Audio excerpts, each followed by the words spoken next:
विद्यार्थियों, आप सभी का बहुत बहुत स्वागत है हमारे इस चैनल परीक्षा अंजलि पर। आज हम आपके लिए जो कक्षा 12वीं का हिंदी का पेपर हुआ है सेट सी, उसके हल देखने वाले हैं। आप सभी अपने नंबर मिला लीजिए। आप सभी को अच्छा लगे तो ज़रूर अपने शेयर ज़रूर करें अपने दोस्तों से, और लाइक भी ज़रूर करें, सब्सक्राइब भी करें चैनल को। तो आज जो हिंदी का पेपर हुआ है हायर सेकेंडरी मुख्य परीक्षा 2025 में मंगलवार के दिन, इसमें देखिए पहला प्रश्न दे रखा था, एक वाक्य में उत्तर दीजिए सेट सी में।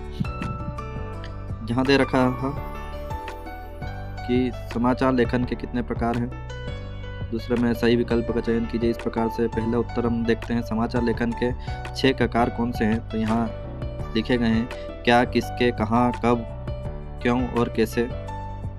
ये जो है 6 ककारों के रूप में इनको जाना जाता है। अगला दिया था, गद्य की 4 प्रमुख विधाओं के नाम लिखिए।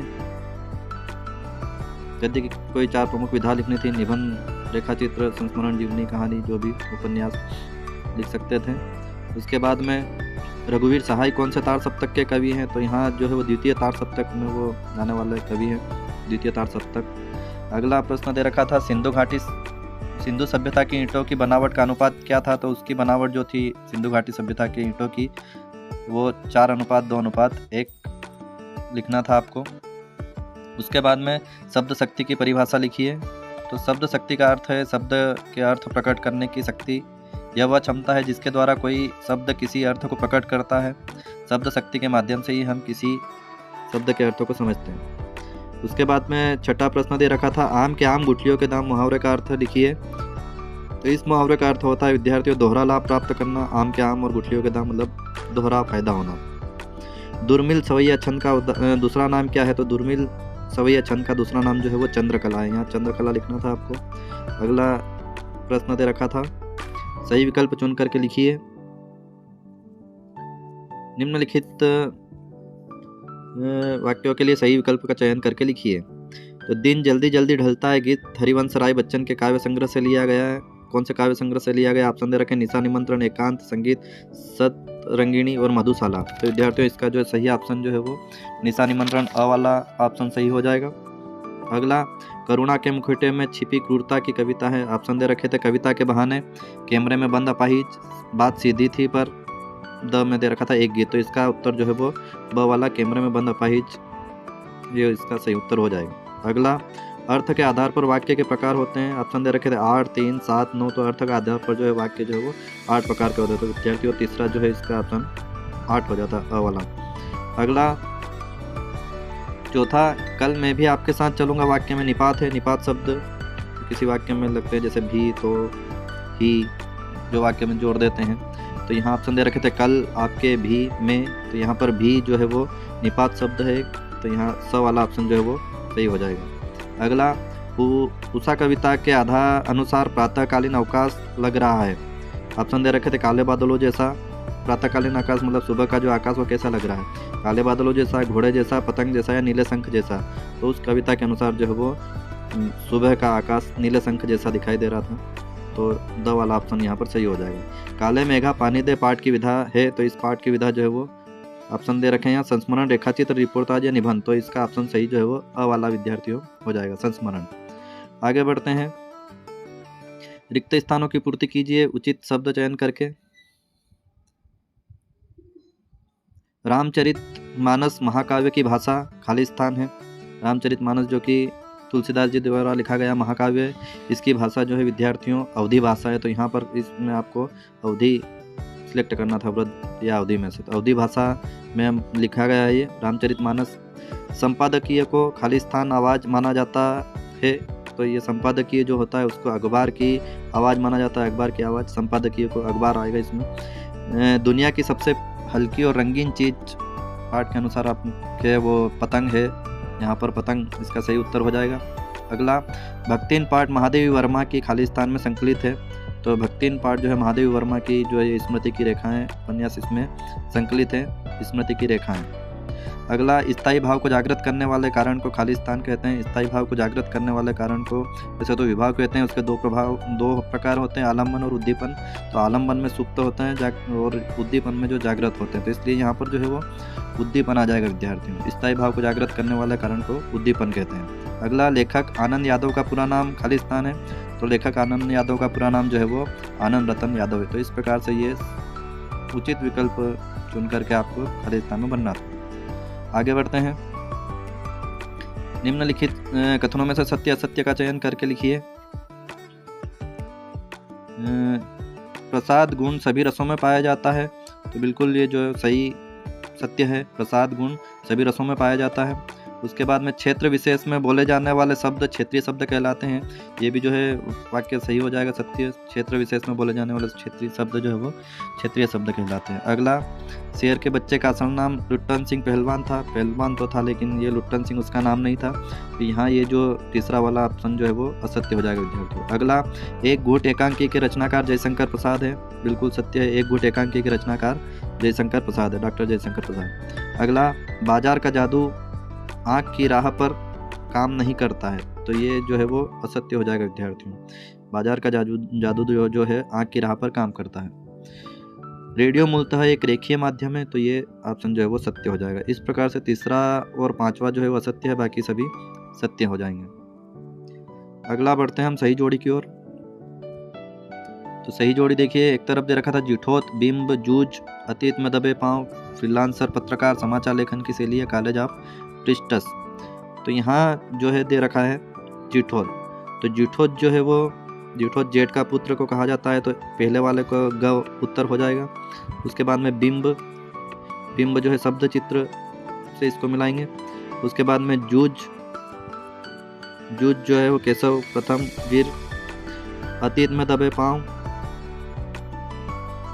अतीत में दबे पांव, ये जो है वो यहाँ यात्रा वृतांत है एक। उसके बाद में फ्रीलांसर पत्रकार, ये अलग अलग अखबारों में लेखन किया इन्होंने फ्रीलांसर पत्रकार में। उसके बाद में समाचार लेखन की शैली, ये जो है उल्टा पिरामिड च वाले से मिलाएंगे छठे को।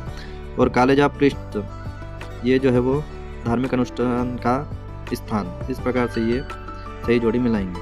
जिठोत जो है वो हो जाएगा इधर जेठ का पुत्र, बिंब जो है शब्द चित्र, जूझ जो है केशव प्रथम वीर,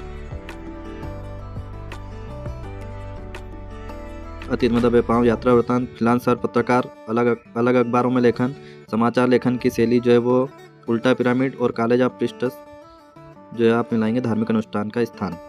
इस प्रकार से आपको सही जोड़ी मिलानी थी। देख लीजिए अपने कितने नंबर आ रहे हैं। अपने साथी दोस्तों को भी जरूर से जरूर शेयर करें और सब्सक्राइब भी करें चैनल। आगे पाठ दे रखे थे, सिल्वर वेडिंग के आधार पर यशोधर बाबू के व्यक्तित्व की कोई दो विशेषताएं, या अथवा में दे रखा था मोहनजोदड़ो को देखते हुए लेखक को किसकी याद आई। आगे देखते हैं, इसके उत्तर यहाँ पर आपको दिए गए हैं। सिल्वर वेडिंग के आधार पर यशोधर बाबू के व्यक्तित्व की दो विशेषताएं, परंपराओं के निर्वाहक थे वो, आधुनिकता के विरोधी, कर्तव्यनिष्ठ। इसमें से कोई सा भी आप लिखते तो वो 2 नंबर आपको मिलते हैं। मोहनजोदड़ो को देखते हुए लेखक को किसकी याद आई, तो वो उनके अपने गाँव जो है वो कुलधरा की याद आई। अगला, कविता छंद की परिभाषा एवं कोई एक उदाहरण लिखना था। उसके बाद में विरोधाभास अलंकार की परिभाषा और एक उदाहरण विरोधाभास में यहाँ दे रखा है। वह अलंकार है जिसमें एक ही वाक्य एक साथ 2 विपरीत भावों का प्रयोग किया जाता है। उदाहरण जैसे वह तो जलता है पर बर्फ की तरह ठंडा है, मतलब जलता है लेकिन बर्फ की तरह ठंडा है। तो विरोधाभास हो रहा है, दोनों में बहुत प्रभाव पड़ रहा है, अलग अलग विरोधाभास। उसके बाद स्थायी भाव एवं संचारी भाव में कोई 2 अंतर लिखना था। स्थायी भाव स्थिर होता है, हमेशा बना रहता है। संचारी भाव से तात्पर्य हृदय के उन भाव से होता है जो स्थायी भाव के साथ कुछ समय के लिए उत्पन्न होते रहते हैं। इस प्रकार से लिखना था। साथ ही रुबैया छंद की परिभाषा लिख करके एक उदाहरण लिखना था। तो इस प्रकार से जो है वो रुबैया छंद जो है आप लिख करके उसकी उदाहरण आपको लिखना था। आगे जो है वो देखते हैं अगले प्रश्न को, प्रश्न क्रमांक 9, निम्नलिखित वाक्यों को शुद्ध करके लिखिए। तो ये जो है शुद्ध करके लिखना था। महादेवी वर्मा विद्वान महिला थी। तो विद्यार्थियों यहाँ पर जो है वो महिला के लिए विद्वान शब्द उपयोग नहीं किया जाता है, ये पुरुषों के लिए किया जाता है। तो विद्वान की जगह यहाँ पर विदुषी लिखना था हमको। महादेवी वर्मा विदुषी महिला थी। इस प्रकार से इसको शुद्ध करना था। उसके बाद दूसरा दे रखा था श्री कृष्ण के अनेकों नाम है, तो अनेकों नहीं आता, यहाँ पर अनेक होता है। अनेक अपने आप में जो है वो एक बहुवचन है, तो श्री कृष्ण के अनेक नाम हैं, इस प्रकार से इन दोनों को लिखना था। उसके अथवा में दे रखा था निर्देशानुसार वाक्य परिवर्तन कीजिए। वह भोजन करके विद्यालय जाता है, यहाँ पर इसको संयुक्त वाक्य बनाना था, तो उसने भोजन किया और वह विद्यालय गया, उसने भोजन किया और वह विद्यालय गया, इस प्रकार से ये संयुक्त वाक्य होता। उसके बाद में दूसरा जो है गणित का प्रश्न पत्र कठिन है, तो इसमें दे रखा था कि बिना अर्थ बदले नकारात्मक वाक्य। अर्थ नहीं बदलना चाहिए लेकिन इसको नेगेटिव बनाना है, नकारात्मक बनाना है। तो गणित का प्रश्न पत्र कठिन है, इसका नकारात्मक जो है वो बिना अर्थ बदले हमको बनाना था, तो वो लिखना था गणित का प्रश्न पत्र आसान नहीं है। इसका अर्थ भी नहीं बदलता और नकारात्मक बन जाता है। गणित का प्रश्न पत्र आसान नहीं है, इस प्रकार से ये वाक्य परिवर्तन करना था। आगे बढ़ते हैं।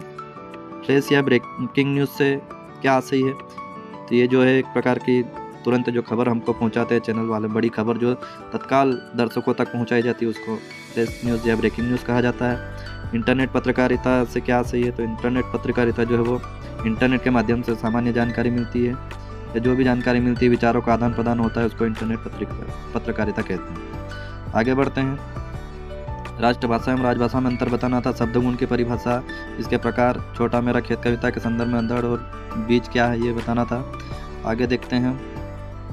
सेवा धर्मों में भक्ति की तुलना हनुमान जी से क्यों की गई है। नाटक और एकांक में अंतर बताना था। रेखांकन और रेखाचित्र और संस्मरण में अंतर बताना था, 2 अंतर। अब देखते हैं विद्यार्थियों, यहाँ पर निम्नलिखित अपठित गद्यांश को पढ़कर नीचे लिखे उत्तर आपको लिखना था। एक अपठित गद्यांश दिया था, इसमें यहाँ पर 3 प्रश्न पूछे गए थे। उपयुक्त गद्यांश का उचित शीर्षक लिखिए। यहाँ पर आपको इस अपठित गद्यांश को पढ़ेंगे तो जब लगेगा आप यहाँ पर मानव श्रम का महत्व भी लिख सकते थे इसका शीर्षक, या फिर मनुष्य और उसका श्रम भी लिख सकते थे, और श्रम का महत्व भी लिख सकते थे। इस प्रकार से श्रम के बारे में ये अपठित गद्यांश था, यहाँ पर लिखना था हमको मानव श्रम का महत्व या श्रम का महत्व। उसके बाद विधाता की अनुपम रचना किसे कहा गया है, तो विधाता की अनुपम रचना जो है मनुष्य और उसके शरीर को कहा गया है। यहाँ लिखा है ये मनुष्य और उसका शरीर विधाता की रचना है। अगला, किस बात को विधाता के प्रति अन्याय कहा गया है, तो दुर्लभ शरीर को जो है आलस्य, प्रमाद अथवा घटिया कामों में लगाने को जो है वो अन्याय किया गया। यहाँ लिखा है ये दुर्लभ तन को यदि हम आलस्य, प्रमाद अथवा घटिया कामों में गवा देते हैं तो विधाता के प्रति अन्याय करते हैं। इस प्रकार से इसका तीनों के उत्तर हमको यहाँ पर लिखना था। आगे इसके अथवा में दे रखा था निम्नलिखित अपठित गद्यांश को पढ़कर नीचे वाले प्रश्नों के उत्तर लिखिए। जब जग मुझे तोड़ने आता मैं हंस हंस रो देता। यहाँ पर जो है पुष्प के बारे में ये पाठ दिया गया अपठित पद्यांश। इसमें इसका भी शीर्षक लिखना था पहले प्रश्न में, तो पुष्प की व्यथा लिख सकते थे या फिर फूल और मालिन इसका शीर्षक लिख सकते थे। पुष्प मालिन से क्या कहना चाहता है, दूसरा प्रश्न था। तो पुष्प मालिन से कहना चाहता है, यह कहता है कि उसका जो है वो हृदय भी तुम्हारी तरह कोमल है, इसलिए उसे मत तोड़ो, ऐसा इसमें वो कहना चाहता है।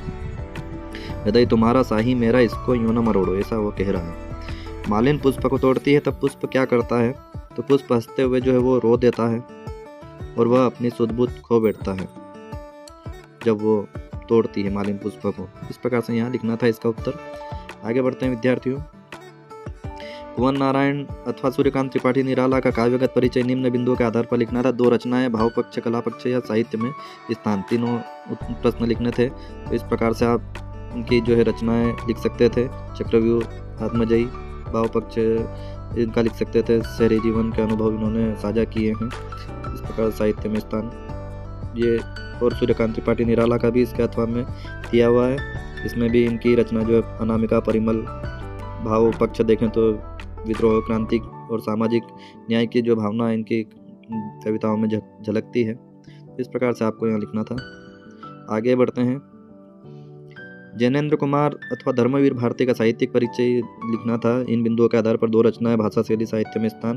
तो इस प्रकार से आप या तो जैनेन्द्र या फिर धर्मवीर भारती के बारे में इनका जीवन परिचय जो है वो लिखना था। आप जैनेन्द्र जी का देख लीजिए और उसके बाद में यहाँ पर ये धर्मवीर भारती का साहित्यिक परिचय देख लीजिए।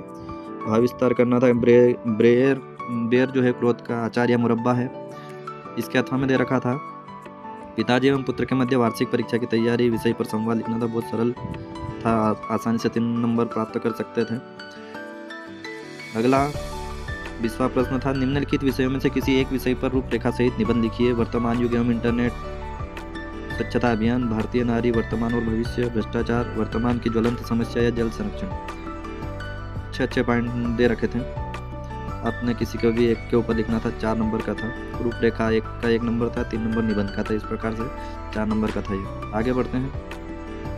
निम्नलिखित पद्यांश के संदर्भ प्रसंग सहित भावार्थ लिखना था। यह दूत कहो, अवधूत कहो, रजपूत कहो, जलोहा कहो को, इस प्रकार ये संदर्भ प्रसंग व्याख्या करनी थी। इस प्रकार से तो आपने देख लिया है सभी।